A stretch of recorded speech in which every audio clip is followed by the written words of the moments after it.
Hello friends, आज हम government budget and the economy का पार्ट नंबर 2 स्टार्ट करने जा रहे हैं। पार्ट नंबर 1 के लिए आप डिस्क्रिप्शन में जाके लिंक को क्लिक कर सकते हैं और वहाँ पे जाके पूरी डीप रीडिंग कर सकते हैं।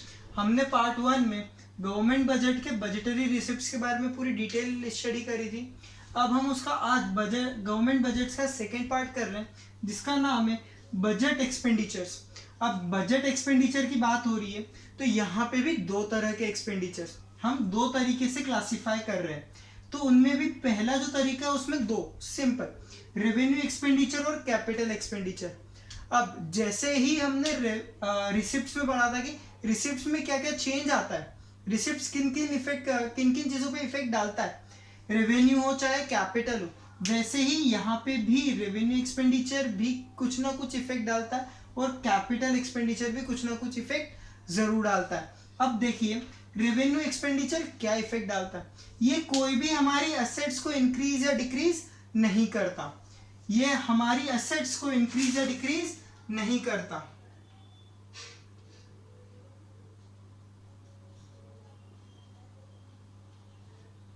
No change in assets. फिर ये हमारे ऊपर कोई भी लाइबिलिटी नहीं लाता, तो यहां पे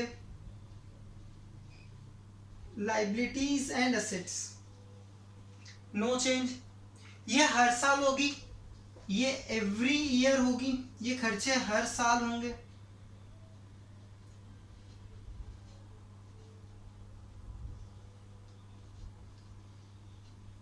ये हर साल होंगे। ये कौन से खर्चे, जैसे कि सब्सिडीज, पेंशन्स जो हम रिटायर्ड लोगों को देते हैं, फिर जो मेडिकल खर्चा जो गवर्नमेंट हर साल उठाती है, जो वेलफेयर प्रोग्राम्स चलाती है गवर्नमेंट जैसे कि स्वच्छ भारत, ये वेलफेयर प्रोग्राम्स है। फिर एजुकेशन के लिए कुछ चलाती है जैसे कि बेटी पढ़ाओ बेटी बढ़ाओ, ये सब क्या हो गया हमारा रेवेन्यू एक्सपेंडिचर हो गया। क्यों? क्योंकि यहाँ पे हमें हर साल खर्चा करना है।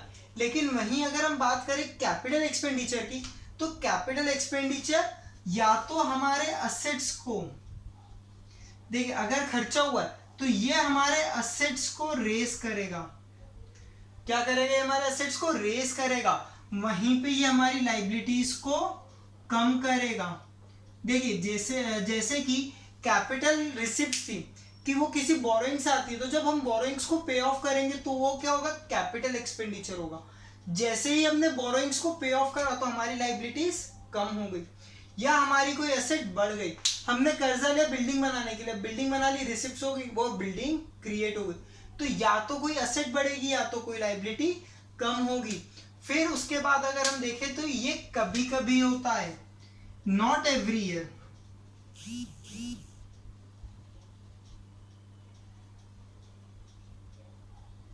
नॉट एवरी ईयर, ये हर साल नहीं होगा, ये हर साल ये प्लान्ड होता है। अब देखिए जो एक्सपेंडिचर होते हैं उनकी एक बेसिक कंडीशन होती है, या तो वो प्लानिंग के साथ है या बिना प्लानिंग के साथ है।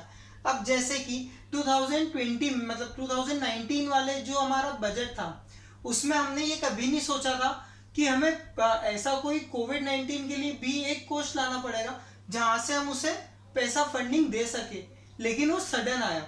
तो वो थे नॉन प्लान्ड एक्सपेंडिचर। वो कौन से थे? Non planned expenditure. अब प्लानिंग के बेसिस पे हमने क्या करा? इन्हें आइडेंटिफाई करना स्टार्ट करा। तो पहला आया नॉन प्लान, सबसे बेसिक होता है नॉन प्लान। जैसे कोई नेचुरल डिजास्टर हो गया। अब नेचुरल डिजास्टर में क्या हो रहा है कि नेचुरल डिजास्टर है, हमने उसे पहले से तो प्रेडिक्ट करा नहीं था, लेकिन अब हो गया, तो उससे निपटने के लिए खर्चे, कुछ एसेट्स डैमेज हो गई होगी या कुछ भी उस कंडीशन को रिवाइव करने के लिए हमें ये खर्चा करना पड़ा होगा। अब प्लान्ड एक्सपेंडिचर, प्लान्ड एक्सपेंडिचर मतलब अब हमको पता था कि भैया हमको राम मंदिर बनाना है, राम मंदिर बनाना है, खर्चा है, ठीक है, डन। तो हमने हमारे बजट में उसके लिए पहले से पैसा निकाल के रखे होंगे। चलिए ये तो डोनेशन पे बन रही फिक्स एसेट्स, लेकिन कोई ब्रिज, गवर्नमेंट पहले से सोचती है कि कोई भी हमें हाईवे बनाना है या ब्रिज बनाना है, जिसके लिए वो पहले से खर्चा निकाल के रखती है। ये होता है प्लान्ड एक्सपेंडिचर। नॉन प्लान्ड जो बिना सोचे समझे है, इसका सिर्फ डिफरेंस पूछा जाता है एग्जाम में, अभी तक 1 या 2 बार पूछा गया, लेकिन डिफरेंस ही पूछा गया। इस पे डिटेल स्टडी पूछी जा सकती है कि एसेट्स को ये कैसे इफेक्ट करती है, लाइबिलिटीज को ये कैसे इफेक्ट कर सकती है। चलिए अब हम आगे पढ़ते हैं बजट डेफिसिट्स।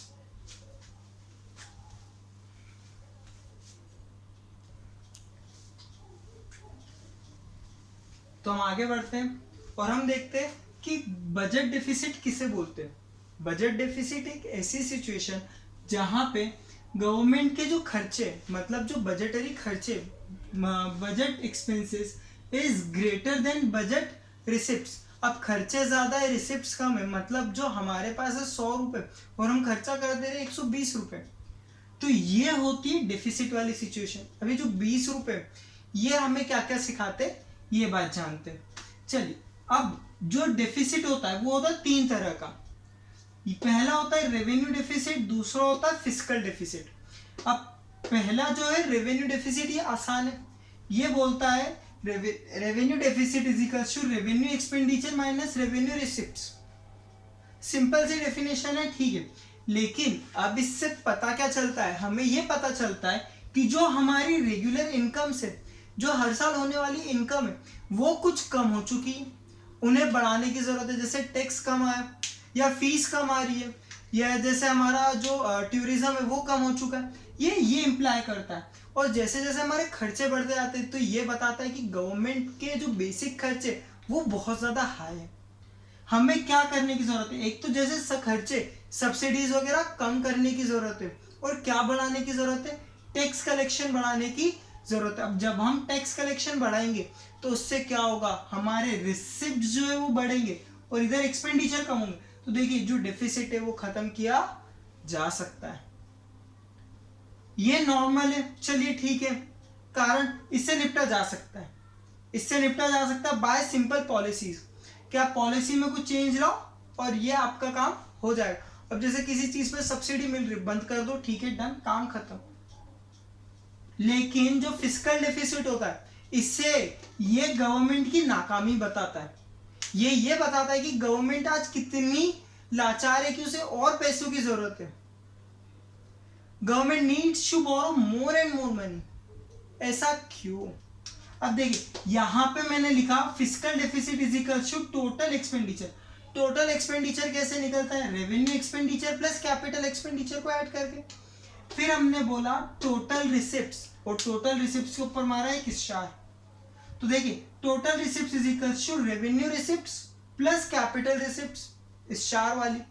कैपिटल रिसिप्ट्स कौन सी, अदर देन बोरोइंग्स।